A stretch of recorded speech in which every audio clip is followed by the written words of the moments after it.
I am proud to be a daughter of a World War II veteran who fought in the Battle of the Bulge, and I serve on the executive committee of the National Association. This year we're here in Charleston and we're on the fantail of the USS Yorktown having a barbecue dinner. It's such a fitting place to host this reunion because the Yorktown saw activity during World War II. Our guys were Army guys, but without the Air Force, they would still be in Belgium and Luxembourg fighting. My father was in World War II, was involved with D-Day, Battle of the Bulge, and I realized that there were others of us baby boomers who did not understand the significant role that their parents had played. Our oldest veteran turns 100 in 3 months. Our youngest veteran is 96. So it's significant to get their stories while they're able to give firsthand what happened during this important war. We met the Germans at the Battle of the Bulge, and our instructions were very specific.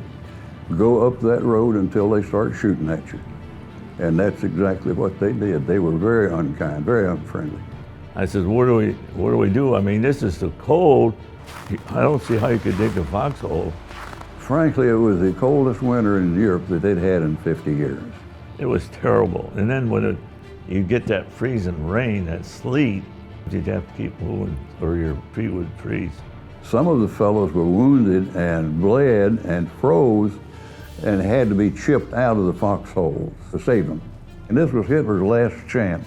And he threw everything he had into it. And in the first 48 hours, we lost 3,000 men. We lost a lot of people around St. Vincent. I had 40-some men under my command, and about that same number next to us on my right hand, and the Germans came through the next day. They had a total of 1,200 to 1,400 men, plus tanks. The tanks were huge and big, and they were bigger than what we had and tougher than what we had. We had a heck of a time trying to knock them out. We were facing Hitler's best. They had the most of everything, the best of everything.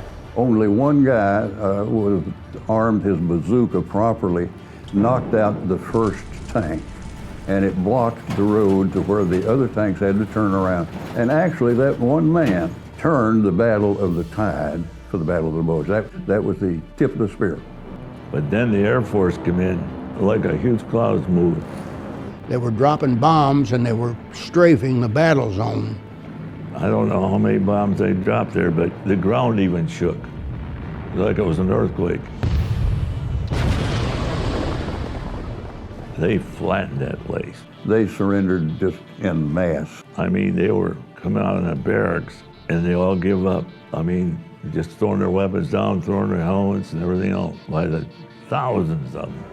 These guys think what they did 76 years ago was not that important, but it's the freedoms that we enjoy today are because of them. I got blown off the side of the road by some kind of a explosion, whether it was a anti-tank mine or whatever it was, but I landed underneath the Jeep and was severely wounded and actually was triaged to be a casualty. Yeah, I was missing in action. I was in the hospital. So they sent a team of military to my home and went to my mother and told my mother they reported me as missing in action. And my sister said she cried and cried and cried. I live it every day myself, and I guess that's why I can kind of still keep it on my mind. I was awarded the Combat Infantry Badge, the Bronze Star, plus the unit citation for my service in the Battle of the Bulge. I do have a Bronze Star from Bastogne, withstanding the shell fire in Bastogne and the bad weather. If we'd had to take those islands, each sand dune by sand dune, we might still be fighting over there. Otherwise, the Germans would have been in Antwerp the next day, and we'd all be speaking German.